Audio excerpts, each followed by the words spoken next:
Bonjour à tous et bienvenue sur le podcast hebdomadaire de la cellule. Aujourd'hui avec Vivien Féasson. Vivien, ça va la pêche? Ça va. Auteur de Libreté, de Perdu sous la pluie, on ne te présente plus, tu es une star et aujourd'hui tu viens nous présenter un supplément qui s'appelle Méca Libreté. Alors le vrai nom, ça c'est le nom de travail, c'est le truc qui me permet de dire aux gens de deviner immédiatement de quoi ça parle. Le vrai nom c'est De Billes et d'Acier. De Billes et d'Acier. En tout cas bien, pour l'instant okay. c'est le titre en officiel. Compagnie de Valentin T. Salut. De la pêche. Ça va super, je suis très heureux, j'ai envie de tester ce jeu, j'adore les mechas, j'adore Libreté, j'adore Vivien, donc je suis très content. En compagnie de Maxime Victor. Eh ben bonjour, moi je trouve que ce podcast, c'est un podcast spécial pour les baleines, vu la gravité des voix jusqu'ici, c'est merveilleux je trouve. Bonjour. Voilà. Et en bonjour. compagnie de Natacha Forel. Salut, moi c'est Natacha. Nous sommes inclusifs pour les dauphins aussi. Très bien, Natacha Forel est avec nous également. Merci à vous tous de tester donc Méca Libreté. De quoi qu'il s'agit, Vivien Féasson, Vivien. Attends, Un gâteau dans la bouche. Il est en train de manger. Oh mon Dieu. Laisse-le, il fait à son rythme. C'est l'heure du goûter. Oh, je Prendre rêve. l'énergie pour le podcast. Ok, très bien. Alors de quoi ça parle? En gros c'est difficile de dire que c'est vraiment le futur du jeu, mais dans un Le futur. futur de la fiction. Voilà. Ouais, non, c'est le futur du jeu avec un J majuscule, tu vois, Ouais, c'est c'est un peu Perdu au jeu. en 2000 non mais en 2035 on se dira oui, avant il y avait des choses et puis il y a eu Il y a eu Libreté. Méca Libreté. C'est le futur du jeu de rôle en fait. Ouais, d'accord. Très bien. En tout donc, cas, il faut imaginer un futur assez proche dans lequel tout d'un coup des failles se sont ouvertes dans notre monde. Voilà, pas dans un monde parallèle, dans notre monde. Et au début, des petites créatures sont sorties de façon assez brève, ont emporté des personnes surgissant de nulle part au milieu des villes et des choses comme ça. Et puis au fur et à mesure, elles sont devenues de plus en plus nombreuses. Elles sont venues avec une pluie qu'on a pris au début pour une pluie toxique due à la pollution. Et puis on s'est rendu compte que c'était quelque chose de différent. Puis sont arrivés les géants et là les humains ont compris que leur jour était compté, quoi. Et face à ça, donc les gouvernements sont plus ou moins organisés tant bien que mal et certains ont fini par créer ce qu'on appelle le corps de défense, qui est une espèce d'organisation supranationale en fait, chargée d'étudier justement l'envahisseur et de comprendre ses méthodes. Et quelques-uns de corps de défense plutôt, on va dire, que d'autres organismes privés et autres laboratoires et autres sociétés, on va dire, capitalistes, a trouvé le moyen de lutter contre les géants en créant justement des espèces de robots géants, en fait. des mécas, là, Des Evangelion quoi. Voilà, là, exactement. les sources d'inspiration, on les voit tout de suite. Hein, Ah bah putain, Evangelion, de toute Evangelion façon, là, arrive si je direct. disais que c'est pas lié, franchement... Peut-être on pourrait Attack on Titan. Ouais, Pacific Rim surtout aussi. Et Pacific Rim. Attack on Pacific Rim, Titan, vraiment. honnêtement, Attack on Attack on Titan, Titan, j'y pense beaucoup pour la version OSR de Perdu sous la pluie et à d'autres trucs, mais pas pour Pas celui-là. pour celui-là, Ouais. d'accord. Ok, très bien. Très bien. Et donc voilà. Et les pilotes ne le savent pas forcément, les joueurs le savent. Hein, c'est pas un gros secret, mais en fait, ces géants sont en fait ces robots sont en fait des cadavres justement de géants de billes noires retravaillés et réanimés par les pilotes, parce que ceux qui ont joué à Perdu sous la pluie ou Libreté savent que la bille noire c'est quelque chose que en fait c'était pas dans Perdu sous la pluie. Donc ceux qui ont joué à Libreté savent que donc la bille noire a un lien avec les enfants. Et en fait, les géants de billes noires, on a découvert en tout cas que les sirènes ou les géants de billes noires réagissaient à la présence des enfants, même quand ils étaient morts. Et donc, ils utilisent du coup des enfants pour piloter ces robots parce que seuls les enfants sont capables de faire réagir la bille noire. Ouais, d'accord. Sur le mec, il allait y avoir un truc dans ce genre-là. Ouais. Voilà. Et pour que les enfants fassent réagir la bille noire, il faut qu'ils soient malheureux. Oh Oh, non. ça commence bien. Voilà. Oh non, c'est pas possible. Oh, Donc, t'es du pire coup- t'es pire qu'Evangelion quoi. Bah non, parce que du coup, c'est exactement ça dans Evangelion finalement. Ah ouais, tu trouves ouais, un petit peu. Dans Evangelion, j'ai l'impression qu'ils pilotent des mechas et ils sont malheureux. Et ils sont malheureux, Là, ils doivent être malheureux, tu vois, c'est presque. Disons que dans Evangelion, ils sont tous malheureux parce que de toute façon, ils ont tous perdu leur mère parce que ça tombe bien, on a mis leur mère dans un méca. Enfin, c'est plus ou moins un truc comme ça, C'est quoi. Donc, terrible. mais voilà, horrible. donc, Ok. mais faut pas les rendre trop malheureux parce qu'on fout quand même Oui. des enfants aux commandes d'un robot géant. Donc, s'ils décident de vous tuer, Ouais, il faut pas qu'il il a soit les moyens. suicidaire non plus, quoi. voilà, c'est ça. Putain, c'est tellement cynique. Oui, ok. Ah, quelle horreur. Natacha, Des tu idées de es rébellion, toujours, moi, je suis désolée, toujours sûre mais- de vouloir jouer à Méca Libreté Et donc, on joue ces adolescents qui donc sont complètement dévorés par les problèmes, le drama, etc. Il y a des archétypes justement. Je peux vous donner les noms. La souffrance, la la monstruosité, l'arrogance, l'obéissance, et il y a la destinée aussi, D'accord. notamment, et le talent. Lui, c'est celui à qui Tu tout réussit. inclus le chocolat et les couettes et les mouchoirs dans la préparation ou... Est-ce qu'il y a une safe room? Mais non, car ce jeu ne contient aucun matériel. Aucun matériel. problématique. Trigger warning, je sais plus comment ça s'appelle. Référence à un jeu qu'on a testé cette année. Ok, d'accord, très bien. As-tu, au niveau du fonctionnement du système de jeu général, c'est un jeu de rôle traditionnel? Alors, c'est comme Libreté, c'est-à-dire qu'il y a un meneur de jeu, Ouais. toujours appelé l'adversaire comme dans le jeu de base. Il y a des joueurs. Donc là-dessus, on est très proche d'Apocalypse. Je rappelle qu'on n'a World, jamais testé Libreté dans les micros de la cellule. on a fait des un test versions. indirect. On a pas un fait, voilà. playtest. Il y a eu un playtest. Il y a eu un playtest. Ouais, Il y avait eu un bien sûr. playtest à Il une y a- convention voilà. où tu étais. Il y a pas, mais ce que je veux dire, c'est indirect. qu'on n'a jamais Ouais, ouais. testé vraiment en one shot le jeu lui-même, tu vois. On a toujours testé en périphérie. Pas avec toi, en tout cas, ça c'est sûr, effectivement. Donc c'est intéressant quand même de revenir un petit peu sur les mécaniques, je pense. C'est une Donc- bonne occasion, la sortie d'un potentiel d'un supplément, Ouais, voilà. effectivement. Exactement.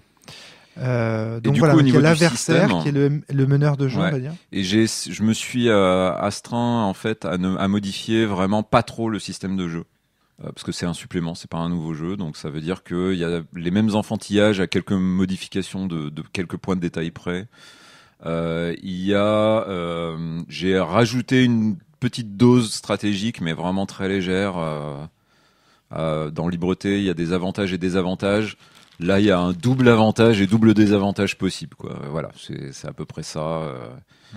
Sinon, l'ajout principal, c'est surtout l'univers et sa couleur. Voilà, comme on reste dans du jeu Apocalypse World, c'est-à-dire l'enjeu quand on jette les dés, c'est pas de savoir si stratégiquement on est plus balèze que le robot en face, si on a bien placé, etc. C'est qu'est-ce qui va se passer et comment c'est intéressant pour la suite. Le principe est donc toujours le truc, c'est que selon les scènes comment elles sont jouées, on peut prendre de la bile noire autant qu'on veut. Exactement. Que en gros, si on en accumule trop, on doit faire un test pour résister à la pourriture. Voilà. Mais qu'à côté de ça, la bile noire, c'est vachement bien parce que quand on fait un test, on peut l'ajouter à nos jets de dés, mais il faut la parier en avance. Voilà. Et que l'objectif, c'est de faire une réussite entre 7 et 9, ça fait une très bonne D'accord. réussite, et que au-delà, sur du 10+, ça fait une super réussite, mais qui a des conséquences négatives. Donc C'est il y a ça. une espèce Et ce qui est, d'équilibrage de la mort à trouver. ouais. Enfin, ça doit Ce être qui est très le difficile. truc important de Libreté, la sur-réussite, en fait, c'est que quand tu mets trop de billes pour réussir, vu que tu mets de la bille, en fait, le message de énorme. Libreté, c'est que quand un enfant met de l'énergie, il se contrôle pas non plus, et il peut aller trop loin, en fait. Et D'accord. quand il y a des Et s'il en met pas, il rate. il tout rate, simplement, ouais. quoi. D'ailleurs, il y a des grosses scènes, je me rappelle, dans Évangélion, dans lesquelles, quand les protagonistes mettent tout ce qu'ils ont, ils pètent un câble et ils font des carnages, quoi. Ouais. c'est ça. Ouais, c'est intéressant. Du coup, tu trouvais pourquoi enfin juste petite question avant, mais on en parlera probablement pendant le débrief. Mais tu trouvais que Libreté, en termes de système et de mécanique, s'adaptait assez bien. Enfin, qu'il y avait un côté. À partir du moment où on adopte une approche plus narrative, on va dire, et moins stratégique, ouais, assez. D'accord. Ouais. Ok. C'est Et intéressant. après, j'ai ajouté quelque chose que j'ai tiré en fait notamment des théories en fait. C'est un peu lié au jeu en performance, mais on va dire des théories de Génie Bidet, D'accord. du blog de Bidet sur Je ne suis pas MJ, mais. voilà, sur le principe de jouer en comment elle appelait ça déjà, jouer au service d'eux. C'est-à-dire l'idée, c'est que en fait le problème le problème de Libreté, c'est que c'est fait pour des gamins quand ils se tabassent, ça dure pas longtemps. Il y en a un qui va mettre une droite à l'autre gosse et l'autre gosse va se retrouver au tapis à se tenir la joue ou s'enfuir. Enfin bref, va pas y avoir un combat comme on voit dans les trucs d'action Ouais. avec des esquives, des parades et tout. Ouais. Quand on commence à rentrer dans du robot géant, ça pose un souci parce que quand même le robot géant, on n'est pas dans le truc où le méchant te met une droite et tu restes à terre en pleurant quoi. Ouais, bien sûr. C'est quand même pas l'esthétique. L'idée c'était de pas. Par contre le système bug si on commence à faire un jet de dés toutes les 5 minutes quoi. Enfin le jeu c'est pas qu'il bug mais c'est pas intéressant. D'accord. Le jeu rend pas ça intéressant. Donc l'idée c'est vraiment de décrire un maximum les actions jusqu'à ce qu'on arrive à une espèce de climax un peu important et là on fait le jet de dés D'accord. qui a des conséquences importantes. Éventuellement on reprend, on va peut-être faire 2-3 jets de dés grand maximum mais faut pas que ça aille plus loin pour un combat même entre robots géants. Et l'idée pour que ce soit intéressant, donc je parlais du coup du jeu en service et je parlerai aussi de World Wide Wrestling. D'accord. Ouais, Ah tu oui, vois, World l'anglais, Wrestling. c'est ridicule. Ouais, c'est le jeu de catch. Voilà, le jeu de catch qui est un principe de, il y a un joueur qui va avoir en quelque sorte la main Et donc on va considérer que toutes ces actions, c'est lui qui a plus ou moins la main sur le combat, et les autres en fait vont décrire comment leurs personnages réagissent à ces attaques, etc. Mais juste pour le fun, quoi. D'accord, ouais. Et à un moment, peut-être qu'il va y avoir un retournement, mais voilà, il y a ce personnage, ce joueur-là, ce personnage-là qui est en contrôle sur le combat jusqu'à ce qu'on arrive. Ça permet en fait des descriptions un petit peu, comment dire, fluides théoriquement. Alors ça, c'est la théorie. Maintenant, j'ai essayé C'était une fois en l'hypothèse de pratique, ça travail. marche bien, mais l'hypothèse de travail, c'est ça, c'est-à-dire qu'on peut faire des combats intéressants avec des échanges verbaux entre personnes à partir du moment où on a à peu près établi comment ça fonctionnait, quoi. Valentin puis Natacha. Il y a un truc que je trouve très intéressant dans cette manière de jouer, c'est que on va, au cours de la description du combat, délimiter les enjeux qui sont au cœur du combat, en fait. Mhm. Qu'est-ce qu'on est prêt à mettre en jeu et qu'est-ce qu'on est prêt à perdre et qu'est-ce qu'on cherche, en fait. Mhm. Donc cette phase de négociation verbale est une phase de négociation et puis de clarification des enjeux. Ouais. Et ensuite, le jet de dés, une fois que les enjeux sont clairs, Valide. voilà, est une validation ou une oui, enfin, délimitation en tout cas, de il caler, tranche. tranche, voilà, plutôt. Donc je trouve ça vraiment très très intéressant, enfin, en tout cas pour la tester, j'adore. Natacha. Juste quand tu parles d'échanges verbaux, on parle bien des échanges autour de la table entre joueurs, pas des échanges entre personnages. Oui, tout à fait. J'allais te poser la Oui, question. pardon. Ouais. Parce que c'est vrai que sinon, dans un cadre shonen, les C'est échanges exactement verbaux. ce à quoi je pensais. Ouais. Alors après on pourrait, mais C'est c'est pas de l'optique dans laquelle c'était forcément fait, quoi. Du coup, il y a une espèce de système où chaque Maxime. scène est quand même avec le point of view de quelqu'un. Genre quand on lance la scène de combat, c'est plutôt on est dans le point of view de machin. Je pense que c'est moins une question de point of view que en fait, c'est pour faciliter l'acceptation de jouer un personnage qui se prend des taquets et de jouer le fait de prendre des taquets, quoi. Ouais, le jouer C'est-à-dire d'impact qu'on- aussi. voilà, on a établi que machin était celui qui était, on va dire, en avantage à ce moment-là. Et il n'y a pas d'enjeu de type, il faut absolument que mon mecha revienne de manière rutilante. On est d'accord sur le fait que ouais, on se prendra quelques taquets, mais c'est pas grave, on pourra quand même combattre après. Il n'y a pas d'enjeu C'est ça. ludiste de conserver son mecha, quoi. Non, c'est ça. C'est Et juste puis, cool de décrire des super combats bah, géants entre robots géants ouais, et et puis mais... pour moi, on peut, il y a, comment dire, tu peux te faire défoncer ton mecha. Voilà, alors peut-être pas au premier scénar, si tu faisais une chronique ce serait peut-être un peu violent, mais imaginons au troisième scénar tu te fais péter ton mecha, tu vas faire des scènes après justement avec le fait que ton pilote il est mis sur la touche, il voit les autres se bastonner, il s'engueule avec Ouais. la direction, J'ai enfin des bien trucs comme l'idée, ça, quoi. ouais, j'ai bien l'idée. Jouer aussi tout ce qui est autour, en fait. Ouais, hein, ouais, du coup. carrément. Ce qui est présent aussi dans tous ces shonen, enfin tous ces seinen ou mangas qui parlent justement de combats de mecha avec des enfants, etc. Ok, très bien. Bah c'est parti, vous jouez. Dernier T'as un truc, dernier truc juste pour dire, Ouais. donc là ce qu'on va faire c'est un kit de démo. Ah oui, oui. Qui serait inclus en fait, qui sera inclus théoriquement dans le supplément. C'est Ah, attends, je comprends pas. alors en fait, en Ouais. gros, le supplément comme dans Libreté vous propose de créer votre propre base avec un Mm, questionnaire. D'accord. Sauf que là, j'ai inclus directement dedans, tout comme quand j'avais créé Fleur du Môle pour Libreté, un cadre préconstruit avec potentiellement des pré-tirés qu'on peut vouloir utiliser et une situation qui est jouable en une soirée pour ceux qui ont envie de tester le jeu sans pour autant se lancer dans une création et tout ça. Donc là, ça se passe au Tatarstan, dans la base de Kazan. Et c'est une équipe en fait de pilotes féminins. Ça c'est le setting de base. Ça c'est le du kit setting d'introduction. préécrit en fait pour le jeu. C'est pas le setting global de Billet d'acier. C'est bien le Tatarstan et pas le Tartarstan. Hein. C'est le Tatarstan Le normalement. Tatarstan. J'ai essayé, je peux me planter, mais j'ai essayé plusieurs fois de regarder. D'accord, ok. Et donc là, voilà, en gros, c'est ambiance. La Russie est en train de perdre. On a tout rapatrié sur Moscou et on met le colonel Lyubimov, qui est en charge de la base, a réussi en faisant jouer des contacts un peu mystérieux à garder une équipe. Sauf qu'on ne sait pas si pourquoi il tient absolument à rester sur place. Est-ce qu'il veut un dernier baroud d'honneur? Est-ce qu'il a un plan vraiment ou est-ce qu'il préfère se sacrifier plutôt que de perdre et donc sacrifier son équipe et sa fille qui se trouve être à la tête de l'équipe. Oui, évidemment, d'accord. Excellent. Ok. Voilà. Très bien. Il y a tellement des mèmes à faire. Ouais. Très Donc bien, voilà, ok. donc on va jouer avec pré-tirés, avec qui ont une histoire, qui sont conçus comme ayant un passé, c'est-à-dire on pourrait imaginer limite c'est la dernière séance d'une campagne et ils ont déjà des enjeux qui leur sont tombés sur la tronche et comment ils vont gérer ça, quoi. Très bien, très bien. Ok, eh ben, c'est parti, vous jouez Voilà. cette fois.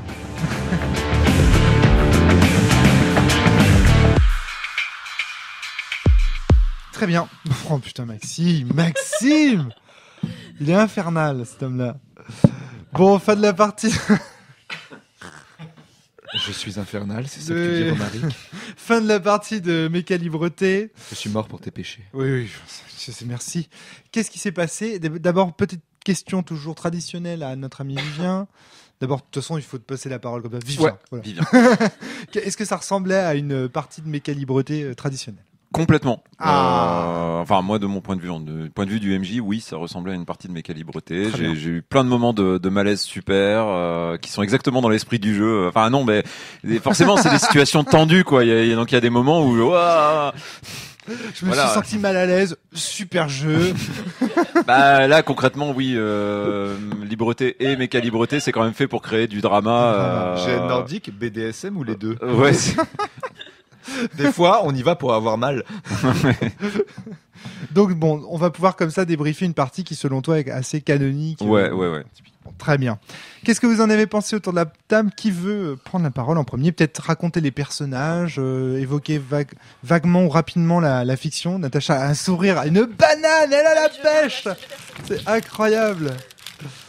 Tandis que les fiches de personnages se distribuent, parce qu'en fait vous avez vos notes. Ouais, dessus, moi je peux j'imagine le aussi. faire sans le perso en fait sous le nez, mais Ok. en fait, C'est aussi parce qu'ils ont tous des noms, comment dire, inhabituels parce que russes ou tatars et que du coup ils se souviennent pas. non, ce qui est très drôle en fait, c'est que les personnages on les choisit selon le titre, comme on l'a vu dans le pré-podcast, genre l'obéissance, la souffrance et compagnie, et après on découvre le nom.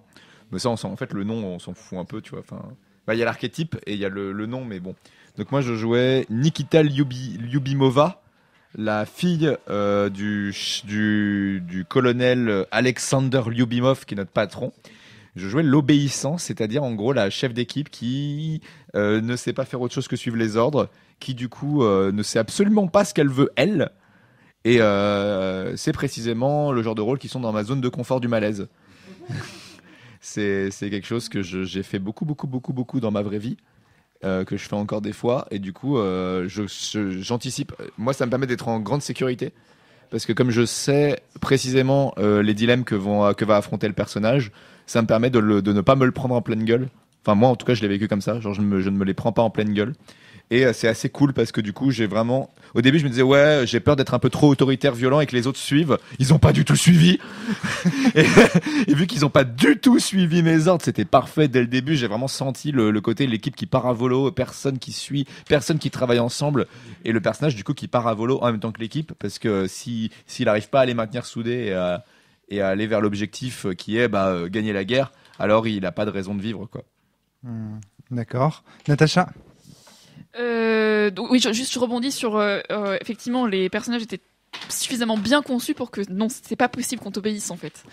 Et donc je rebondis là-dessus pour décrire le mien. Donc moi je jouais l'archétype la monstruosité.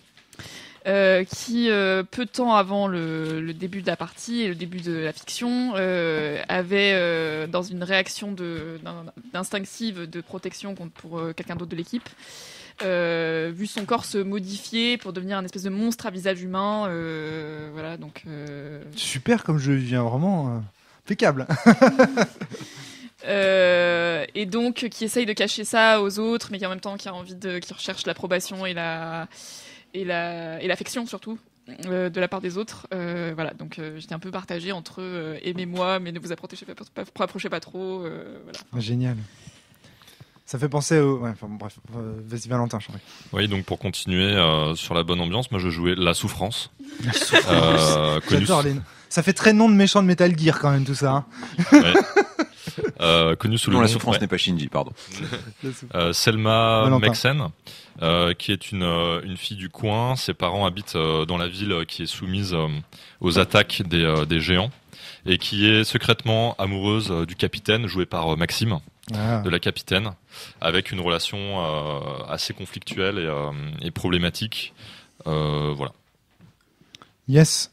En termes de fiction, qui veut se lancer rapidement, hein, encore une fois, on s'apesantit pas trop, mais c'est juste on va pour pas que... s'apesantir parce que quand le cœur de ensuite vous libreté avez- c'est pas l'histoire, c'est les scènes, mais en gros en Voilà. méga résumé, on a eu un briefing avec directement des petits conflits qu'on détaillera plus tard. On a eu une première scène de méca assez cool. En fait, l'action s'est résumée à vous devez transporter un objet d'un point A à un point B. Évidemment, il se passe des problèmes avec combat et à la fin, on peut pas en fait escorter le train et on a plus ou moins le choix entre sauver les gens ou faire la mission. Certains choisissent de sauver les gens, d'autres la mission. Donc on revient à la base et débriefing super difficile parce que y en a qui ont obéi aux ordres, d'autres qui n'ont pas obéi aux ordres. Évidemment. Là, gros moment dans la base où les tensions sont là, chacun fait des scènes de son côté, entre la monstruosité qui cherche à en savoir plus sur elle-même en confrontant sa mère adoptive qui veut pas lui parler. On a découvert ce que c'était que l'arme, et en fait c'est un enfant, donc c'est chaud. Il y en a qui ont des dilemmes vis-à-vis de ça, d'autres qui n'en ont pas. Le dilemme amoureux qui se crée avec une tension, les deux personnages qui couchent ensemble, mais un qui s'accroche d'autant plus et l'autre qui dit non, c'était une erreur, il faut plus jamais que ça arrive. Un dîner presque parfait. Non. Alors pour l'ambiance, on va mettre 9 parce que Où les choses sont dites et clairement on apprend que la prochaine mission va être clairement la dernière, on va peut-être gagner la guerre. Donc, Mais il y aura des sacrifices. Mais il y aura des sacrifices. Des sacrifiés. Le lendemain, chacun vit les trucs de son côté avec du drama. Moi, mon personnage va voir son père pour se faire rebooster en fait, pour à nouveau essayer de reprendre pied dans la mission. La dernière mission se lance. Deux font un passage au milieu des créatures pour qu'en fait le capitaine emmène le colis au cœur de la faille, sachant très bien qu'il y a de fortes chances qu'il en revienne pas. Et en fait, il laisse pas le colis aux autres parce qu'il sait qu'ils iront pas jusqu'au bout. Et du coup, en fait, le capitaine meurt seul en ayant réussi à amener le colis jusqu'au bout, en fait, en ayant mis fin à la guerre. Mais il meurt seul en pouvant même pas communiquer parce qu'il est dans une espèce de bulle de non-réalité. Et ce qui est marrant, c'est que les deux qui étaient prêts à se sacrifier au final sont ceux qui vont devoir c'est vivre. paradoxal et assez intéressant en fait. Sont ceux qui, en fait, ils arrivent à s'en sortir et ils s'échappent visiblement. Parce qu'ils savent, comme il y a eu des désobéissances, il y en a une qui sait que si elle retourne à la base, elle va affronter la cour martiale, et ils préfèrent se faire passer pour mort et s'enfuir. Et ça, ils vont en parler eux-mêmes, mais ça se termine sur un climax comme ça, où en fait, le capitaine meurt à coup sûr, grosso modo. Enfin, on sait pas si elle est morte ou si elle a atteint un état de conscience. Coupée dans un autre monde. Quoi. Enfin, la mission a été accomplie, le monde est sauvé. Mais les deux autres vont devoir vivre avec ça, quoi. Avec la mort du capitaine sur la conscience. Et le capitaine qui aura donc obéi aux ordres jusqu'au bout. Alors vous vous sentiez un peu lâche du coup d'avoir abandonné votre capitaine comme ça ou... ça a fini un peu sur une espèce de jugement moral. Enfin, je sais pas comment vous avez fini. Vous avez discuté en fait, de quoi après la partie? Ce qui est intéressant, c'est que c'est pas forcément un sentiment de lâcheté, parce qu'en fait, l'intégralité des scènes et des interactions qui ont eu lieu rendent la situation très complexe. Mais bien sûr. Donc en fait, c'est une situation très riche dans laquelle les sentiments qu'on va ressentir et l'état émotionnel dans lequel on va être, c'est pas simplement de la lâcheté ou de la tristesse. C'est très mixé et très complexe, quoi. Excellent. Ok, très bien. Une scène qui vous a particulièrement marqué, pourquoi, comment ça marche, qui veut se lancer dans le débrief plus exact du... Alors, du côté de mon personnage, il y avait une relation donc avec le capitaine. Il y a une scène particulièrement intense dans laquelle mon personnage essaie de se rapprocher physiquement du personnage de Maxime. Et il y a vraiment toute une ambiguïté en ce qui concerne la sexualité des deux personnages.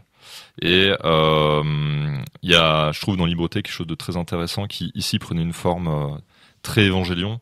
C'est le rapport au corps qui est à la fois outil, objet de désir, objet de révulsion.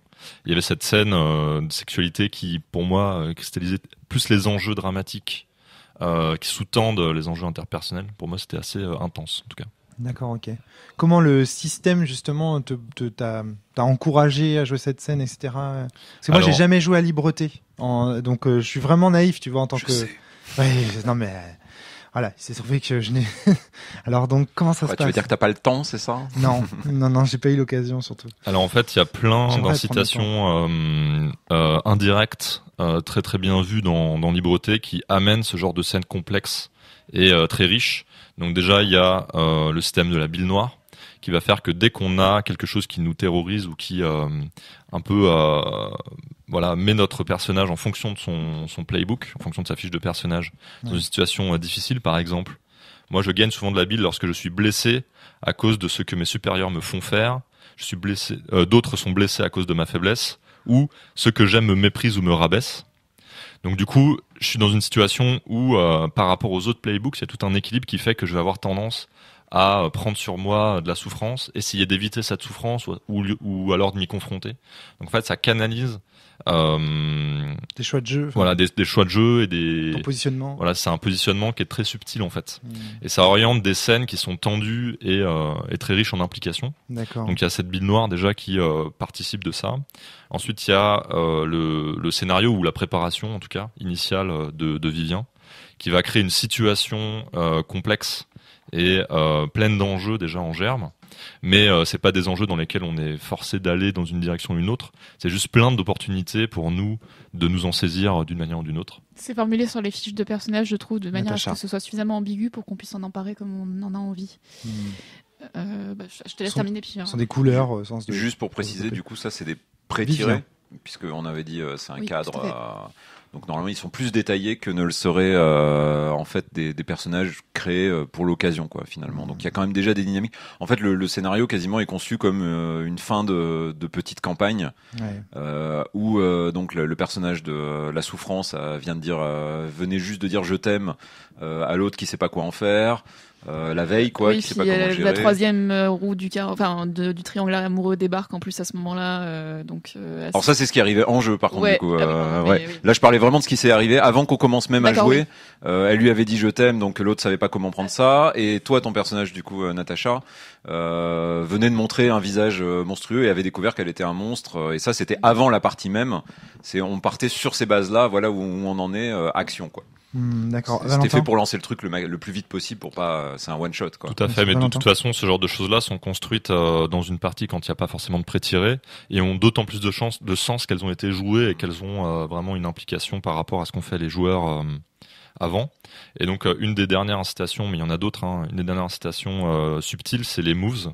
Donc, par exemple, on peut se confier pour essayer de créer quelque chose avec un autre personnage, essayer de perdre de la bille noire, essayer de créer du lien. Et donc ça nous incite en fait à avoir ce genre de scène, mais toujours pareil, c'est pas une incitation qui est très directe, qui nous contraindrait à faire quelque chose. C'est vraiment des outils qui sont laissés à la disposition du joueur et qui vont permettre de développer toute cette richesse, cette complexité à travers toutes ces incitations en fait, qui sont autant d'outils pour les joueurs, quoi. Donc encore une fois, un petit rappel aussi de la mécanique de la bille noire et de comment elle s'utilise. Peut-être, Vivien, ça vaut vraiment le coup, je Ouais, pense. très rapidement, en fait, vous avez des jetons de bille noire devant vous qui, voilà, que vous prenez en fait quand vous estimez que votre personnage a réagi émotionnellement à quelque chose, donc stressé, humilié, énervé, etc. Quoi, tout ça. La bille noire augmente. Voilà, la bille noire augmente et vous pouvez la réinvestir dans des actions. Donc ça, c'est ce qui vous permet en fait de mieux réussir vos actions, d'avoir plus de chances de réussir. Sachant que si vous faites un jet trop haut et donc avez par exemple mis trop de bille noire, vous risquez d'aller trop loin et donc de faire mal et donc généralement de regagner de la bille noire derrière et ainsi de suite. Et si vous économisez la bille noire et que à partir du moment où vous en avez 5, je peux demander un test de craquer en fait. Voilà, j'allais te poser la question justement, c'est quoi l'intérêt de faire une scène, un moves pour perdre de la bille noire? Et là, tu viens de répondre du coup à la question. En fait, la vraie réponse qu'il faudrait donner, c'est l'intérêt, c'est qu'on veut. On veut aller trop loin, on veut que les choses dérapent parce que c'est le cœur du jeu. En fait, quelqu'un qui aurait pas envie de ça, il vaut mieux qu'il joue pas au jeu parce que Je comprends, il trouvera pas son intérêt là-dedans. D'accord. On peut jouer à côté et quand même s'amuser, je pense, mais c'est quand même passé. Enfin, il y a d'autres jeux qui feraient mieux le boulot que celui-là dans ce cas. D'accord, Natacha. Alors dans ce cas, parce qu'en fait, moi je me suis retrouvée bloquée à un moment donné parce que j'avais, alors déjà je me souvenais pas très bien des règles de libreté parce que ça fait un moment que j'ai pas joué, et aussi parce que j'ai pas été assez attentive à ce qu'il y avait marqué sur la fiche de perso et puis sur les lettres de jeu au centre. Et donc, je me suis retrouvée avec 15 milliards de jetons de billes noires devant moi. Et donc, il y a une scène où Vivien me dit de craquer. Et donc, moi, je me dis, ah bah oui, c'est cool. Là, c'est vraiment le moment où effectivement, ça va complètement avec la fiction. Et en fait, voilà. Et donc, j'ai au départ pris 2 jetons pour dire ok, je craque. Et en fait, on s'est mal compris et du coup, en fait, j'ai fait un jet et les dés m'ont dit non, tu ne craques pas. Et donc du coup, C'était voilà. un peu frustrant pour toi, Ouais, je c'est pense. ça. C'était assez frustrant. Ouais. Et donc du coup, c'est après coup que je me suis aperçu plus tard dans la partie que je pouvais décider aussi de. Oui, c'est ma faute. Hein. Enfin, en tout cas, Enfin, c'est partagé parce qu'on j'aurais pu te dire ça aussi plutôt que c'était marqué sur les On est fiches. d'accord que là, dans ce cas-là, ça va. Enfin, ce serait aller à l'encontre de l'esprit du jeu, quoi. T'empêcher alors que t'as envie. Voilà, mais du coup, je me pose même la question en fait de si finalement, enfin ouais, si ça peut être être utile quand même de se dire ouais non là il faut pas que je craque parce que ça risque de faire tout déraper. Je pense que en fait il y a des moments où même si tu es dans l'esprit que tu as envie de craquer tout ça, enfin de faire des dramas et tout ça, il y a des moments où en tant que joueur, je pense t'as envie qu'on te pousse un peu, qu'on te dise voilà, tu vas faire un jet de dés et le jet de dés va t'aider à décider.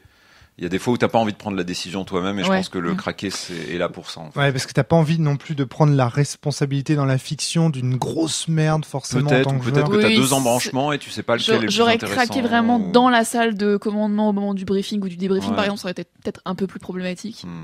Et là, le jet était nécessaire, c'est sûr. Mais du coup là, bon, c'est dommage que. Et puis on joue en one shot, donc les conséquences sont moins importantes en fait quelque part. Alors qu'en jeu en campagne. Si on se projette dans l'idée que t'as un perso que t'as envie de quand même faire durer, il y a des trucs que t'as pas envie parce que tu sais que tu vas devoir gérer ses conséquences longtemps et pas juste pour 1 heure et après tant pis on part en flamme et hop c'est parti. L'implication est beaucoup plus grande effectivement. Valentin, tu voulais réagir un petit peu? Je t'ai vu lever le micro un peu genre. En fait c'est intéressant parce que dans les jeux propulsés par l'apocalypse, il y a cette dynamique de on tente des actions, parfois on réussit, parfois on rate et il y a des conséquences lourdes, parfois on réussit et on doit faire un choix où il y a des petits problèmes qui s'insèrent. Donc ça crée une dynamique très intéressante qui propulse la fiction en fait en avant. Et ce qui se passe dans Libreté, c'est que à cette dynamique qui existe déjà se rajoute la dynamique de la bile noire qui va induire une question au sujet de l'horreur en fait de l'univers et qui va propulser le jeu vers des relations toxiques, complexes, avec des événements traumatisants pour les personnages, voire pour les joueurs. Et donc il y a vraiment ce couplage entre tous les éléments de préparation plus le jeu propulsé par l'Apocalypse qui emmène la fiction et qui l'a fait avancer, plus cette problématique de l'horreur en fait qui se surimprime. Et moi je trouve ça super quoi. Ouais. Maxime, toi. Moi, je voulais dire qu'en fait, il y a une vraie cohérence dans Libreté entre le système et ce que le jeu veut te faire faire. Et moi, c'est ce que j'aime depuis le début, quand on l'avait déjà dit dans le playtest à l'époque. Et la mécanique de la bille noire, elle est nickel, quoi. Enfin. Bah, tiens. Entre le jeu, le système, entre ce que le jeu veut te faire, le système et la symbolique qu'il y a derrière aussi, parce que. De l'extérieur, j'ai encore jamais joué à ce jeu, encore une fois, comme on le disait tout à l'heure, mais j'ai vraiment l'impression que c'est gros truc. Comme je dis, le moment où le personnage de Valentin vient et dit oui, je me mets dans tes bras pour avoir un câlin, Maxime. Et je lui réponds et je te rends ton câlin, et je prends une bille noire en disant stratégiquement. Tu vois, ça dit tout, quoi. C'est la bille noire, c'est une métatechnique qui permet vraiment de signifier que des fois ton personnage il fait des choses. Ça emprunte en fait les actions, ça donne une force symbolique aux actions. Ouais, exactement. C'est une métatechnique qui permet de montrer ça permet de montrer sans faire des monologues intérieurs très longs. Show don't tell, quoi. Ça show sans télé. Je sais pas comment dire. Ou simplement parce que c'est pas toi qui as la parole, mais t'assistes quand même à une scène où il faut que tu montres aussi aux autres comment tu réagis, comment ton personnage réagit. Donc c'est un moyen silencieux aussi de montrer ta réaction, quoi. Ouais, c'est assez génial. Valentin. Et en fait, donc ce qui est aussi très intéressant, notamment avec donc tu appelles ça une métatechnique, mais en fait on peut voir l'intégralité des outils Libreté comme pouvant être employés de deux manières, soit pour effectivement créer des scènes qui nous intéressent, signifier des choses aux autres joueurs sur comment se déroule la fiction, mais aussi pour se mettre dans la peau du perso. Donc il y a ces deux modes de jeu en fait que j'aime beaucoup et on peut alterner entre les deux et on peut même les rendre un peu flous. C'est-à-dire est-ce que les actions que je les fais pour créer une belle histoire et créer du drame, ou est-ce que les actions que je fais c'est parce que je suis carrément dans la peau de mon perso et c'est ce que j'ai envie d'obtenir, et il y a ce flou et cette possibilité de s'engager dans son personnage, voire se désengager un peu quand c'est trop intense. En fait, on peut même calibrer notre niveau d'intensité sans forcément le dire aux autres joueurs, en fonction de ce qui nous intéresse. Moi, il y a plusieurs fois dans la partie où je faisais des actions parce que viscéralement, j'étais dans la peau de mon perso et j'avais vraiment envie que quelque chose se passe. Et il y a parfois où je me suis mis un petit peu plus en retrait. Donc c'est quelque chose que Libreté permet et le permet très très bien, quoi, je trouve. Ouais, moi, il y a eu plusieurs scènes qui m'ont vraiment. J'allais te poser la question justement. Voilà, justement, franchement, là, il y a une bonne grosse majorité des scènes où le spot était sur mon perso. J'ai adoré, quoi. Enfin, déjà, j'ai adoré regarder. Enfin, ce que j'adore dans ce jeu, c'est même regarder les autres jouer. C'est génial parce que t'es vraiment en tension, c'est ouf. Natacha plus toi. Mais en plus, la table a bien fonctionné dans le sens où on avait vraiment une bonne notion de la bonne phrase au bon moment. Ouais. Et ça Ça fait vraiment du bien parce qu'il y a des moments, en fait, on s'accordait des silences les uns les autres. Au début, il y a eu un petit moment de calibration et puis on s'accordait les bons moments. Et alors, enfin, je sais pas, moi, ne serait-ce que le tout début où il y en a un qui répond devant le supérieur et mon personnage se retourne et lui met une tarte directe en lui disant tu réponds pas à un supérieur comme ça. Enfin, les scènes qui m'ont vraiment fait du bien, enfin que j'ai vraiment apprécié, ça a été la scène dans les douches où mon personnage essaie de lutter contre, enfin, il va pas bien à ce moment-là. Et le personnage de Valentin, du coup, lui dit de quoi t'as besoin et mon personnage ne répond rien parce qu'en fait, il ne sait pas ce dont il a besoin. Et ça le malaise peut-être. Et le sien, du coup, le personnage de Valentin commence à retirer ses vêtements, quoi, parce que le mien est déjà à poil à ce moment-là. Et la tension qui arrive à ce moment-là est vraiment. Ça fait tellement évangélion comme scène. Oui. Raconter, t'es là, oh, c'est tellement dans le canon esthétique, bordel. Ouais. Donc il y a ça. Les scènes de la première scène de combat, moi, je l'ai trouvé bien cool.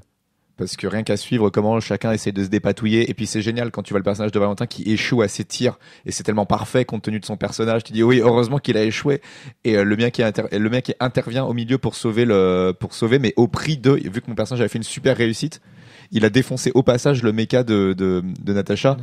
Et c'est génial dans l'histoire parce que le mien, ça montre que la mission avant tout, quoi. Donc je suis prêt à défoncer le monstre au prix de la santé de mes camarades. Et c'est le pire capitaine du monde, quoi. Et c'est génial même dans la dynamique et dans les caractères des personnages parce que c'est aussi un peu ce qui s'est passé dans le drama, en fait. Putain, oui, c'est vrai.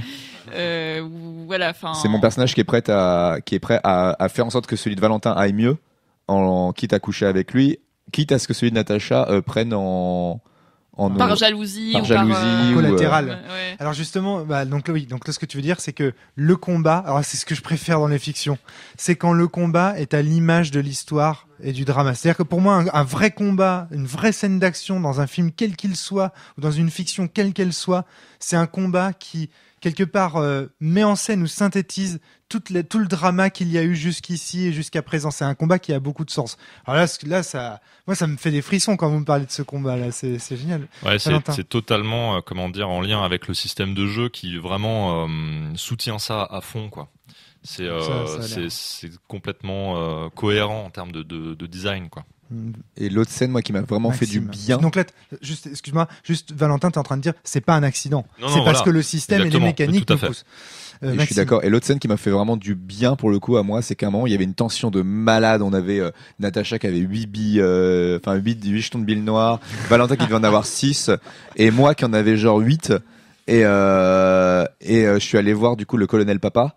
Et mon personnage est allé voir le colonel Papa pour une scène en juste seul. Et il a craqué et 2 il s'est confié. Il avait besoin qu'on le prenne en main. Et du coup il a jarté toute sa bile noire dessus. Et c'est génial parce que les dés m'ont soutenu. Et Vivien m'a soutenu à ce moment-là en faisant en sorte que le personnage en face, il accepte le craquage.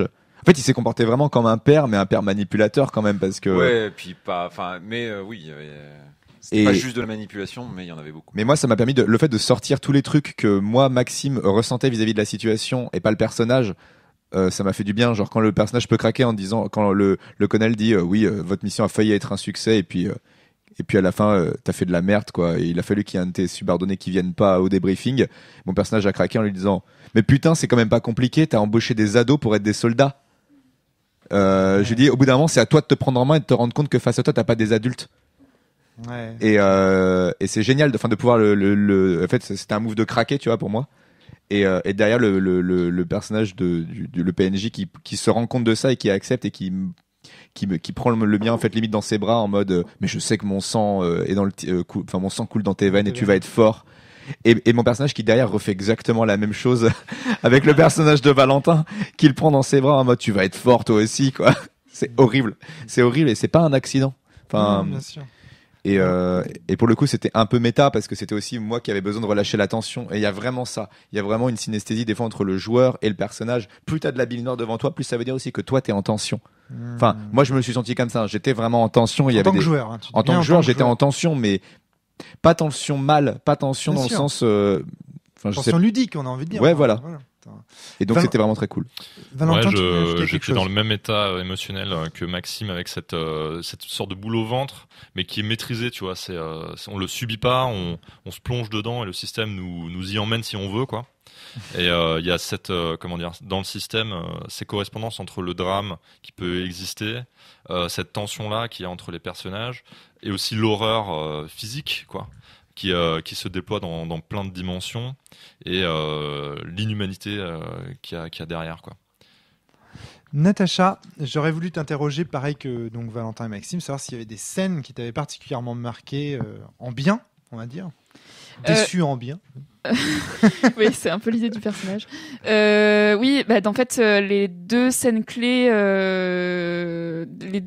pour moi de la partie, celle où les tensions se crispent, c'est-à-dire donc les deux personnages de Maxime et Valentin viennent d'avoir leur scène physique dans les douches. Sachant que moi j'ai une espèce d'attirance, mais je sais pas trop ce que c'est pour le personnage de Valentin, et donc je débarque en pensant que on a réussi à créer une complicité dans le combat avant, et je vois ça, une complicité contre ton capitaine, bien sûr. Ouais. Et donc je débarque et je vois ça, donc juste un bide noir à fond, machin, je ressors tout ça. Donc là il y a, pour moi là, c'est le cœur de toute la partie où tout se crispe, tout se crispe autour de cette scène là, à la fois entre vous deux, Valentin, Maxime, et puis ensuite moi. Et ensuite le moment où on pense reformer une équipe. Donc la scène du repas où j'avais presque les larmes aux yeux, moi Natacha, en tant que joueuse, parce que là aussi il y avait eu quelque chose de très intense, et où tout s'est relâché, et notamment parce que c'est le moment où je leur révèle la clé de mon personnage, qui est cette monstruosité qui est naissante. Voilà. Là, tout le truc, c'est du canon esthétique d'Evangélion, mais plein la gueule, quoi. Enfin, c'est incroyable. Même japonais, tu vois ce que je veux dire? Les deux personnages qui, sous la douche, commencent à se dévêtir, et le troisième qui arrive et qui voit ça. Enfin. Alors, moi, j'arrive à la fin. La scène a déjà eu lieu. Ouais, mais bon, voilà, c'est ça. Enfin, c'est tellement japonais dans le. Ouais, je veux dire. C'est clair, c'est clair. C'est hallucinant. C'est hallucinant. Petite question pour toi, Vivien, pour clore ce tour de table. Quelle scène, toi, en tant que créateur, auteur MJ du jeu, t'as le plus frappé? Pareil, tu dirais la même scène, celle de... Ouais, les mêmes scènes qui ont été citées. Globalement, j'étais tout le temps content. Pour les mêmes en fait, raisons. Ouais, ok, d'accord. Quand je disais malaisant, c'était au sens de tension, effectivement. Est-ce que c'est une partie particulièrement bonne par rapport à celle que t'as l'habitude de faire? Est-ce que tu l'admettrais, tu vois? Genre, en fait, j'en ai fait deux, parties, et la précédente était à peu près du même niveau, quoi. Ça fait longtemps, donc je me souviens plus, mais il y a des moments où honnêtement, en tant que meneur, on est un peu en retrait par rapport aux choses, et il y a des moments où je disais, mais comment ils font pour tenir? J'avais la tentation, tu sais, de faire une blague ou un truc juste pour désamorcer, et j'ai pas arrêté de me retenir en disant ta gueule, juste laisse-les faire la scène, parce que c'est trop chouette, quoi. Maxime? Moi, par contre, niveau moment moins bien, moi j'ai la scène de fin. Le combat de fin, peut-être que c'est une question d'heure aussi, l'heure qui tournait, je sais pas. Je m'attendais à plus d'action, plus de diorama. Ça a été un moment de résolution. Ce qui est bien aussi, hein. Je suis pas déçu de comment ça s'est passé, parce que c'est cool, mais c'est peut-être parce que si c'était une fin et qu'on n'est jamais content quand c'est la fin, mais ça a manqué de verbalisation des enjeux et de qui fait quoi pourquoi, et en même temps c'est aussi dramatique, mais Natacha, vas-y. Ouais, je suis d'accord, d'autant que on était toutes les trois, tous les trois, je dis toutes les trois parce que c'est les trois personnages féminins, prêts à se sacrifier les uns les autres, et en fait au final c'est pas vraiment ce qui s'est passé. Ah ouais. D'accord, bon, ok. Toi, alors attends, Valentin, tu disais en dehors du micro, pas moi. C'est-à-dire que ton personnage n'était pas prêt à se sacrifier. En fait, il y a une ambiguïté tout le long où justement je refusais l'autorité, et moi je ne voulais que sauver mes compères. Mais il y avait cette question consoeur. J'entendais se sacrifier pour les autres. Hein, ouais, pour les autres, mais pas pour la cause. Hein. Moi-même, je savais pas trop. Tu vois, c'était assez ambigu. C'était presque une fuite plutôt qu'un souhait, quoi. Ok. Mais du coup, ouais, donc je termine. Voilà, donc je pense c'était ce que je pensais. Et donc voilà. Et en fait, ça n'a pas vraiment eu lieu. Pour le personnage de Maxime, un peu. Mais moi, j'ai pas eu le move que j'aurais eu. C'était pas la fin que tu attendais. Ouais, c'est ça.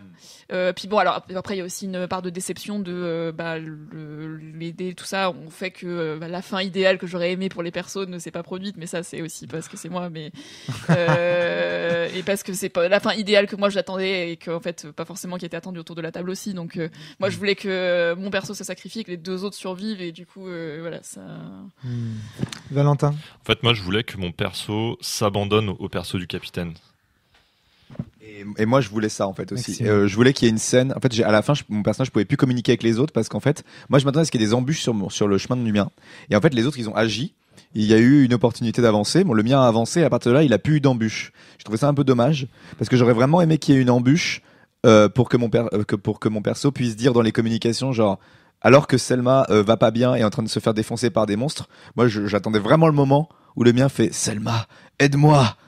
Et elle aurait été énorme cette scène parce que ça aurait été le tien clair. qui vient, qui t'a sacrifié Ou pas d'ailleurs. ou pas. Et il y aurait eu vraiment ce moment où limite t'aurais voulu, ton personnage aurait pu vouloir sauver le mien en ouvrant le cockpit et je t'aurais fait non, la mission. Et j'ai pas eu ça. J'ai pas eu d'obstacle sur mon chemin. Ça m'a un peu embêté parce qu'en fait sur la dernière mission je n'ai jamais lancé les dés. Ouais. Et j'ai trouvé. Oui, non mais oui. Et du coup voilà, j'aurais vraiment eu besoin de pouvoir appeler à l'aide ou de devoir faire le choix entre le colis et me sauver, ou pouvoir repasser le colis à quelqu'un d'autre, parce qu'il y a eu une belle scène de tension juste avant la mission où qui porte le colis. Et c'était énorme parce que alors dans ma tête c'était ok, surtout pas Selma, jamais de la vie. Et donc surtout pas le personnage de Valentin. Et dans ma tête c'était bon, c'est Kira ou moi. Stratégiquement ce serait mieux que ce soit Kira, mais j'ai dit en hors-jeu j'ai posé la question au personnage de Natacha, genre si je te le confie, est-ce que tu vas jusqu'au bout? Tu l'as posé en jeu. Je l'ai posé en jeu, ouais. Pas en jeu. Alors en fait, oui, donc juste pour préciser ce que c'est que le colis et pourquoi je n'irai pas au bout quand même. Parce que je sais pas si ça a été dit, mais il me semble que non. C'est un enfant, ouais. L'arme est un enfant. C'est un ado de 14 ans, voilà. Et en fait, du coup, moi, je me reconnais vraiment en lui dans le sens où c'est un pion qui est utilisé. Visiblement, il a une capacité extraordinaire qui va faire qu'il va sauver tout le monde. C'est un monstre tout le monde. lui aussi. Et c'est donc un monstre lui aussi. Donc moi, je m'identifiais énormément à ce personnage-là. Donc ça faisait que, en fait, moi, mon idéal, c'était de sauver tout le monde sauf moi, ou tout le monde avec moi, tant mieux. Mais donc que ce gamin survive aussi malgré tout à ce dernier affrontement. Et donc du coup c'est la question du capitaine se justifiait dans le sens où peut-être que je ne serais pas allée au bout. Et d'ailleurs c'était pas forcément mon intention. Je préférais peut-être presque sauver le gamin plutôt que le monde. Ouais, c'était une vraie question morale là, hein, pour le coup. Et en fait même moi Natacha, je ne savais pas ce que j'aurais fait si c'était moi qui l'avais porté, quoi. C'est encore une fois, c'est le fameux problème éthique de l'aiguillage en fait, sauf que là dans la balance c'est pas un wagon de 10 personnes contre une est-ce que personne, t'es utilitariste ou pas, quoi, n'empêche. Ouais, c'est ça, c'est une question morale. Voilà, est-ce qu'il vaut mieux sauver une personne à coup sûr, enfin en étant la personne qui ne l'a pas tué, ou sauver le monde indirectement, mais en éliminant quelqu'un? C'est chaud de porter cette responsabilité. Alors en plus moi c'était pas tant ça. Enfin là c'est une problématique que je voyais Natacha. plus par exemple pour le personnage de Valentin. Moi c'est sauver quelqu'un qui est mon espèce de miroir ou mon double ou enfin. Et du coup, ce qui était beau, c'est que du coup, le personnage de Natacha a hésité à répondre, et en fait, on est arrivé à la conclusion que là, t'as hésité trop longtemps, ça sert même plus à rien de répondre, quoi. Et bien sûr, oui, bien sûr, évidemment. Et Trop du bien, coup, voilà, trop bien. et ça, c'était génial parce que du coup, Ouais. c'est mon personnage qui a pris sur lui en mode, allez, on va y croire, cette équipe elle va peut-être faire quelque chose jusqu'au bout, mais en fait, ils vont être bons qu'à me frayer un chemin. Et il y a que moi qui ai les guts d'aller jusqu'au bout. Et Ouais, je pense Les que convictions. l'erreur que j'ai commise du coup, c'est de considérer que les sacrifices qui avaient été faits avant pour te permettre de passer suffisaient, et peut-être qu'il y aurait une espèce de conflit intérieur, ou je sais pas, peut-être que c'est quelque chose comme ça. Je me souviens en fait, plus comment j'ai ça aurait réfléchi, été Kira mais- qui le portait, il y Ouais, aurait eu c'est du ça. conflit, mais étant donné que c'était le mien et qu'il n'y avait pas Oui, de oui, conflit, oui. il avait déjà choisi d'obéir aux ordres, il fallait que le conflit vienne de l'extérieur et pas de lui. Ouais, et Parce je crois- qu'il viendrait pas de lui, quoi. Je pense que la pression horaire a joué après en plus. C'est à pas se dire, dra- bon, c'est pas dramatique, Non, parce que mais, la fin m'a plu. Enfin, j'ai trouvé chouette, quoi, quand même. Il y a eu quelques moments comme ça. Le personnage de Natacha qui se libère de ses chaînes, quoi. Enfin, qui devient une espèce de monstre géant pour pouvoir sauver la souffrance qui était en train de se faire dépecer, qui s'était coupé elle-même la jambe pour continuer à se battre parce qu'elle était attachée. Enfin, il y avait quand même Enfin, des quand trucs chouettes. vous quoi. avez raconté la fiction tout à l'heure, je trouvais que c'était une fin qui était assez paradoxale et donc assez intéressante Ouais. du point de vue externe. Et il y a cette dimension paradoxale que je trouve chouette aussi. Ceux qui veulent se sacrifier sont ceux qui survivent. Celle qui veut suivre les ordres, c'est celle qui meurt. Moi, ce que j'entends, c'est des joueurs qui avaient tous des attentes et qui se retrouvent frustrés par une fin qu'ils n'attendaient pas, ou en tout cas qui n'est pas celle qu'ils attendaient. Mais c'est pas plus mal des fois, parce pas que plus mal, c'est voilà, c'est ça. le problème en jeu de rôle des fois, c'est quand tu commences à designer il faut surtout pas commencer à designer une scène dans ta tête, parce qu'on est quatre autour de la table. Je pense que ça a été mon erreur, ouais. Ouais, on est 4 autour de la table et t'es là pour avoir une histoire qui fait de la co-création, pas pour. Enfin, ça dépend des jeux. Mais là, moi, j'ai fait la même erreur que Natacha. J'ai commencé à investir émotionnellement une scène dans ma tête. Oui, Maxime, mais il y a une limite à ça. Quand ça fait consensus. C'est-à-dire que là, j'ai l'impression que vous êtes quand même tous. Oui, je pense que s'il y a 3 personnes qui trouvent que. voilà. Alors, moi, par exemple, c'est pas mon cas parce que j'ai trouvé ça très intéressant qu'il y ait cette, cette fin en demi-teinte et frustrante, dans le sens où je trouve ça participe de l'ambiance où non, il y a pas de sacrifice héroïque et c'est arbitraire. voilà, c'est ça. Et ceux qui voulaient mourir sont en vie, ceux qui voulaient vivre sont morts et c'est terrible. Et ça n'a pas de sens, voilà, c'est absurde. Et c'est très évangélion aussi, Je quoi. vais faire une référence pourrie, mais moi, je trouvais que c'est un peu une fin à la Pearl Harbor où finalement c'est l'autre qui revient à la fin et pas celui dont elle était tombée amoureuse. Enfin, tu vois, il y a un truc. Moi, je trouve ça génial que mon personnage qui est en mode t'obéis aux ordres, t'avances, et non, le monde extérieur ne va pas te mettre d'obstacles. Si tu voulais pas y aller, n'y va pas. C'est moi Maxime qui du coup qui aurait voulu que le personnage, il y ait quelque chose d'autre qui vienne lui dire stop. Non mec, si tu veux que ton personnage hésite, fais-le hésiter quoi. C'est aussi ça quoi. T'as les moyens, il a 5 jetons de billes noires, il y a clairement les moyens qu'il hésite. En fait s'il crève, il crève parce que je l'ai décidé en fait. J'aurais pu le faire hésiter. Et c'est le jugement dernier et c'est toi qui l'as porté sur toi-même. Mon personnage, il a choisi de rester dans son archétype jusqu'au bout et il assume quoi. Et en même temps, et voilà, et moi c'est le genre de personnage que j'ai l'habitude de jouer. Et là, la partie n'a duré que 2h30. Donc forcément sur 2h30 il reste. Alors 2h30 vous faites des trucs aussi bien. Ouais. C'est un jeu très bon. Voilà. Très bon. Et il a pas eu le temps. Le personnage, il a quand même eu des gros dilemmes dans la gueule, mais il a pas eu. Là, il était plus dans la phase d'établissement de son archétype et donc il l'a suivi. Le jeu aurait duré sur une campagne complète. Il aurait pu sortir de son archétype, mais là, ils étaient designés comme une fin de campagne.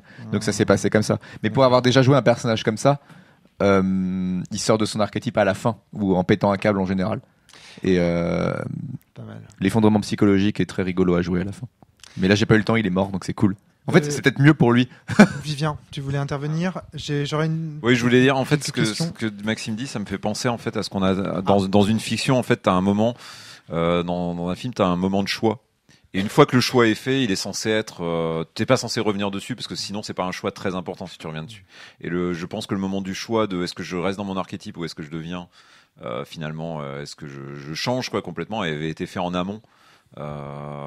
Justement. Oui, mais regarde par exemple dans Star Wars 8, qui est un film que tu adores, Vivien, n'est-ce pas? De toute façon, tous les Star Wars Disney, je les achète et je les regarde en boucle. Parfois, il y a des personnages qui décident d'aller au bout, qui décide de sacrifier, comme donc Finn, à un moment donné, il décide de foncer vers un canon, et au dernier moment, il y a un personnage qui va le sauver, et ça crée aussi quelque chose. Ok, non, faut vraiment que je dise que je déteste ce film. Tu me rappelles pas des scènes, s'il te plaît. Voilà, tu veux dire ce moment où les canons avaient juste à décaler légèrement sur la droite pour les achever? C'est ça. Non, mais voilà, c'est pour te dire que, après, on peut dire que le film est mauvais, mais ça, c'est encore autre chose. Mais voilà. Valentin, t'avais quelque chose? Ok, alors moi, j'ai une petite question. C'est, vous êtes la scène, on va dire la plus contestable de la partie. Vous êtes d'accord pour dire que c'est celle-là, sauf Valentin. La scène de fin, ouais. Ouais, voilà. Contestable. Ouais. Enfin voilà, c'est juste s'il y avait une petite scène, à vrai dire. Il faut vraiment en choisir une, quoi. Voilà, s'il fallait en choisir une. Voilà. Voilà. Et donc on est d'accord, il y en a pas d'autres. Voilà, c'est ça, c'est tout ce que je voulais vous poser. Ensuite, une petite question. Au total, on a joué 3 ou 4 scènes, donc, peut-être 4-5, donc. Oui, mais tu vois, même il y a des moments, parfois, dans une partie où même si la scène dans son intégralité est bien, tu te dis, merde, là, il y a un truc, par exemple, le petit moment Natacha où elle nous dit elle aurait voulu réussir son craquage et où elle ne, tu vois, ça fait partie des petits moments de déception qui ne sont pas forcément liés au jeu d'ailleurs, qui peuvent être liés au système. Alors là, c'est ni au jeu ni au système, c'est lié à notre mémoire personnelle, à Vivien et moi. Oui, et puis à la mise, si un peu au jeu, parce que des fois la mise en cool, et puis la mise en pratique des fois de concepts théoriques qui n'est pas toujours parfaite. Oui, et puis encore une fois, ça n'a pas empêché que la scène soit cool. Je voulais juste savoir s'il y avait eu d'autres petits moments. On a rattrapé quoi, on va dire. Ok, très bien. Du point de vue éditorial, maintenant je me retourne vers toi, Vivien. Qu'apporte juste avant, j'aimerais bien faire une petite remarque et une question à Vivien.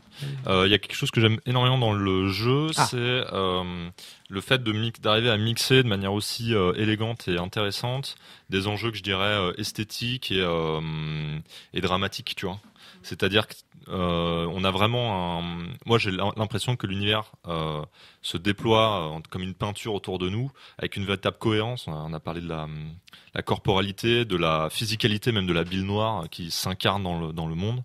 Et donc j'ai l'impression qu'il y a vraiment un couplage très fort entre eux, les éléments esthétiques et les éléments dramatiques, quoi. Alors toi, t'es en train de nous dire que le jeu fait... attends, si on veut traduire en termes antiques, forgiens, tu sais, le vieux de la cellule. J'ai noté fuck GNS. Voilà, fuck GNS. C'est-à-dire que là, le jeu fait à la fois le narrativisme et Ouais. le simulationnisme en même temps. Et autre truc, et après je vous laisse la parole, c'est j'ai la sensation qu'il y a vraiment un gros potentiel de secrets à découvrir dans le jeu. Je sais pas si c'est un truc qui t'intéresse ou pas. Moi, je trouve ça appétant, tu vois, d'arriver à mixer esthétique, drame et secret qu'on nous cache, quoi. Tellement. Alors là, je ne peux Natacha, plus plus toi, évidemment. Ouais. S'il faut pour découvrir le secret, c'est quoi? Faut baquer tous les jeux de Vivien Ferré. Ouais, c'est ça. Non, peut-être. J'espère maintenir un niveau de cohérence incroyable de jeu en jeu, mais c'est pas une J'ai garantie. accès à des secrets parce que j'ai joué à un jeu du Game Chef obscur Ouais. dont il n'y a eu qu'une seule partie. Oh, Il y a d'ailleurs une référence à ce jeu dans le supplément. C'est le Vivien fait à son univers Extended Universe. Et attends, Qui est j'avais comme des larmes sous la pluie. ouais, il était très rigolo ce jeu. Ah oui, on s'était bien amusé. J'avais une autre truc. Ouais, ce que vient de dire Valentin, je vais le préciser. En fait, je crois pas qu'on l'ait dit qu'en fait la bille noire, donc c'est des billes qui sont au centre de la table qu'on prend pour être comme des jetons que quand on les investit, en fait, qui représentent nos émotions Bien négatives et qu'on peut investir pour réussir nos actions. Oui. Et dans le jeu, quand on est dans nos mechas, il y a des gouttes noires qui nous soignent dessus. Ouais. Et en fait, du coup, factuellement, plus nos personnages ont accès à la bille noire, plus ils sont forts. Oui, bien Donc, sûr. C'est cohérence en jeu, hors jeu. Ça, vous l'avez expliqué en préparation du synesthésie, podcast, en explication de la règle. mind blowing, voilà.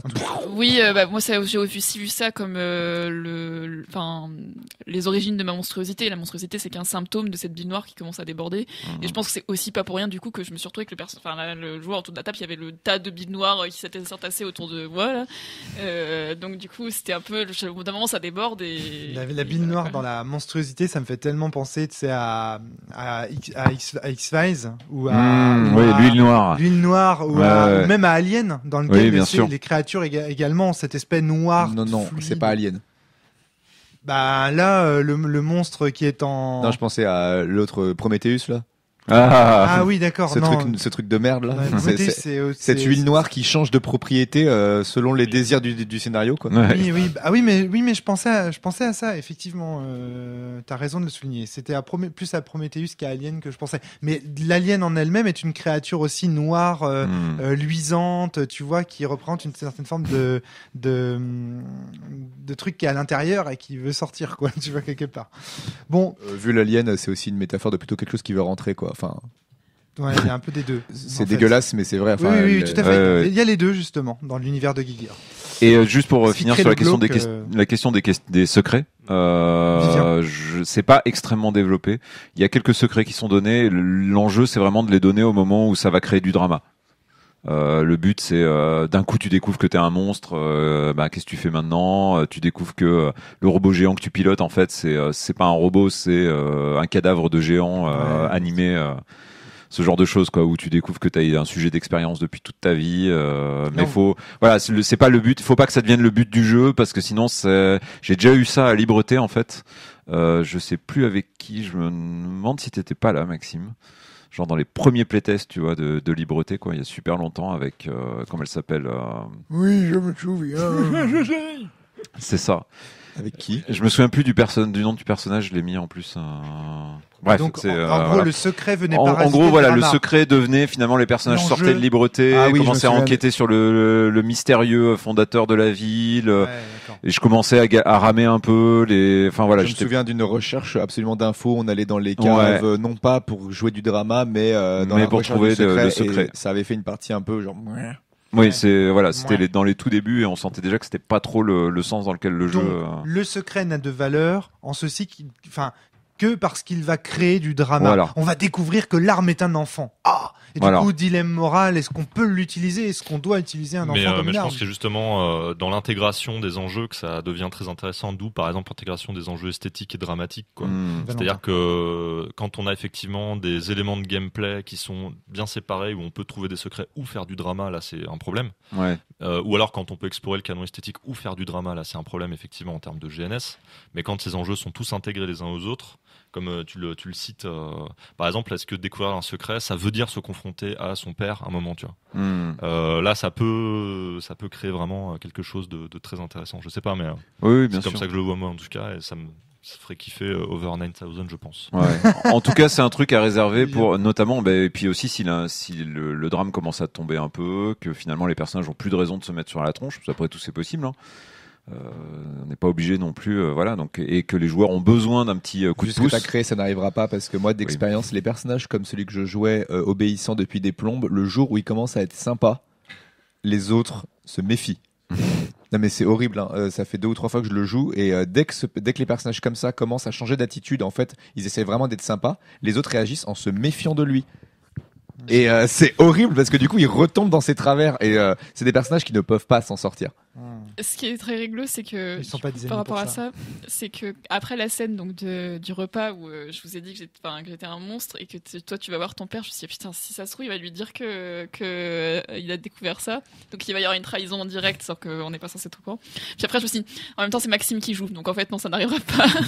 Bah, je raconte ça parce que ça m'est arrivé en GN où je jouais un GN Battlestar où j'étais un personnage, bah pareil, qui suit les ordres mais qui était capitaine et qui du coup donne des ordres en mode non c'est la mission ou la mort, vous allez jusqu'au bout. Et à un moment au milieu du jeu, bah parce que ça faisait quand même 12 heures que je dormais pas, il y a une mission, on sent qu'ils vont pas y arriver et s'ils la réussissent, c'est au prix de leur santé à se faire irradier. Et au bout d'un moment, je dis non mais laissez tomber, ils y arriveront pas, vous les rappelez. Tout le monde a été super étonné. Je dis vous les rappelez et vous arrêtez d'être étonnés. Et à partir du moment où je les ai rappelés et donc où j'ai étonné, voyons. voilà, et à partir du moment où j'ai rappelé des gens et enfin mon personnage a rappelé des gens et a fait en sorte que en fait les vies soient sauves au prix de la mission, tout le monde a commencé à le suspecter d'être si long. Alors qu'il ne l'était pas. Alors qu'il était juste gentil. Alors qu'il était, il était juste fatigué et il en avait juste, enfin, en fait, pour le coup, c'était vraiment Maxime qui en avait juste marre d'être méchant. et c'est cohérent. Un personnage, tu le mets en responsabilité alors que, et il voit tout, Il y a plein de personnages de fiction comme ça, ils sont gentils et tout le monde pense qu'ils sont méchants. Hein. Voilà. Bon, après, il est vraiment devenu si long, donc c'était drôle. Moi-même, mais, j'aurais dit, Moi-même disais. ouais, Bon, je voulais te poser une question plus peut-être pragmatique d'un point de vue ouais, éditorial. j'avais entendu le mot éditorial tout à l'heure. Qu'apporte On a ce kit bien à essayé, libreté. Valentin, mais je crois que Qu'apporte ce kit de présentation Ok. à libreté pour toi? Pourquoi tu as eu tu as ressenti le besoin de faire ça?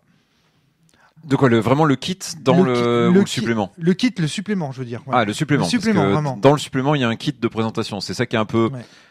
bâtard, on va dire. On va être Excuse-moi, honnête, je parlais hein. vraiment du supplément, Ouais, excuse-moi. bah, le supplément, en fait, il offre déjà, en fait, techniquement, il offre un cadre qui, on va être honnête, est pas extrêmement détaillé, hein, parce que c'est des jeux où on crée quand même le cadre à Ouais. plusieurs normalement, si on joue en chronique. Ouais. Il offre aussi donc quelques règles et des conseils pour mettre en scène des affrontements entre robots géants avec un système qui à la base avait été conçu pour que des gamins se tapent dessus, comme Ouais. on l'avait évoqué, Ouais, non, mais c'est vrai. ce qui est pas tout à fait la même esthétique, hein, on va dire. Bien sûr que non.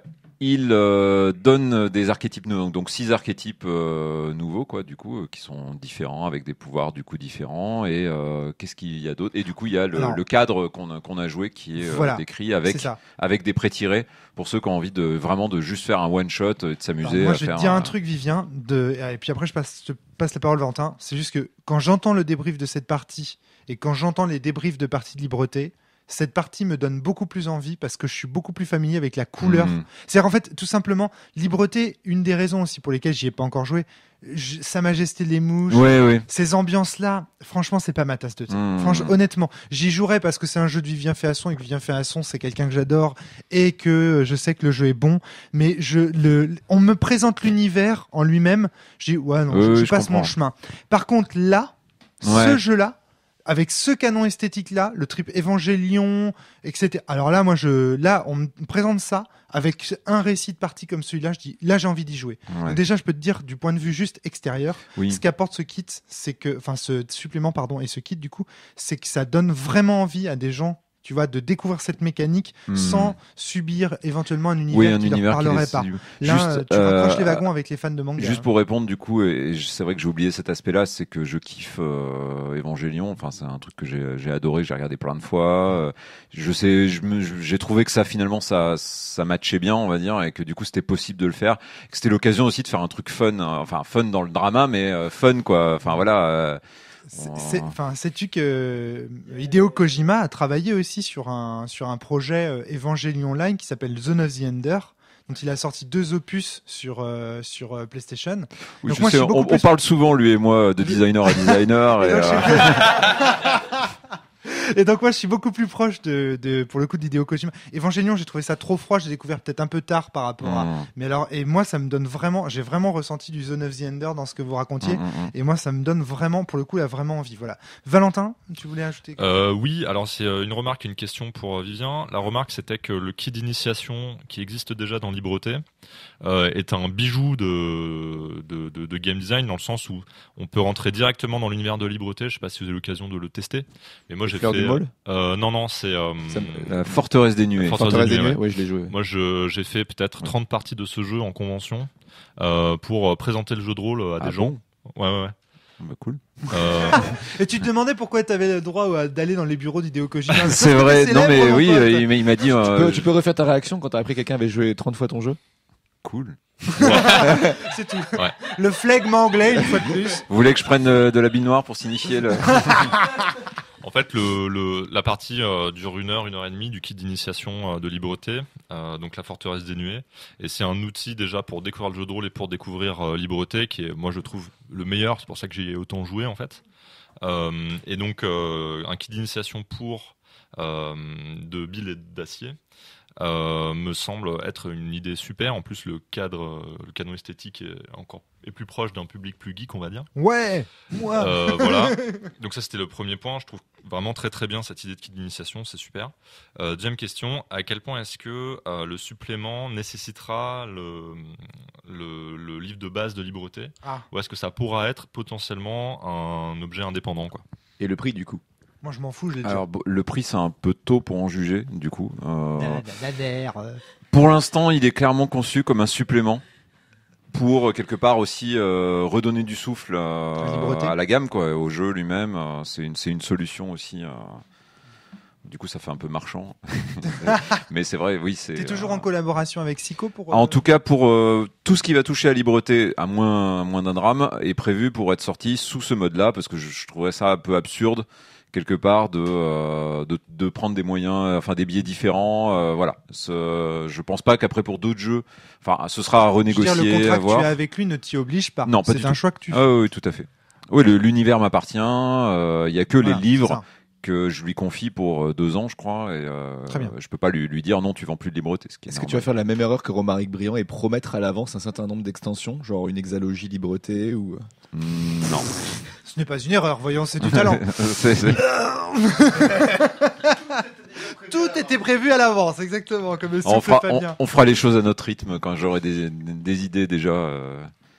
J'aimerais, ouais, on verra. Il y aura peut-être d'autres trucs, mais pour l'instant, c'est vraiment déjà sortir celui-là, ce sera bien. Qu'est-ce qu'il y a d'autre comme univers qui utilise des ados Parce que là, on a eu les ados Sa Majesté des Mouches, les ados Mecha. Stage. Non, mais il pourrait faire un Libreté, Libreté à Poudlard. Un univers. Ouais. J'allais le dire. L'Académie des enfants perdus. Ah non. Oh, le public, si c'est pour souffler des choses pareilles. C'est vrai. À part des magiciens, des mechas, je suis en train de chercher en direct, mais je sais pas ce qu'on pourrait faire. Après, il me reste les parents qui viennent les chercher, les enfants qui sont rentrés mais qui sont. Dystopies, mais ça revient à Sa Majesté des Mouches, type Hunger Games. Oui, voilà, oui. Non, mais moi, je serais même pas surpris qu'un jour il y ait des adultes dans cet univers-là. Hein, il y en a déjà. Mais il y en a déjà. Fabien dans le. Dans celui-là, il y en a. Celui-là, voilà. Pas, mais dans celui-là, il y en a. C'est juste qu'ils sont, c'est des PNJ quoi. Et ils sont aussi dysfonctionnels que les enfants. Qu'est-ce qu'il y a, Natacha?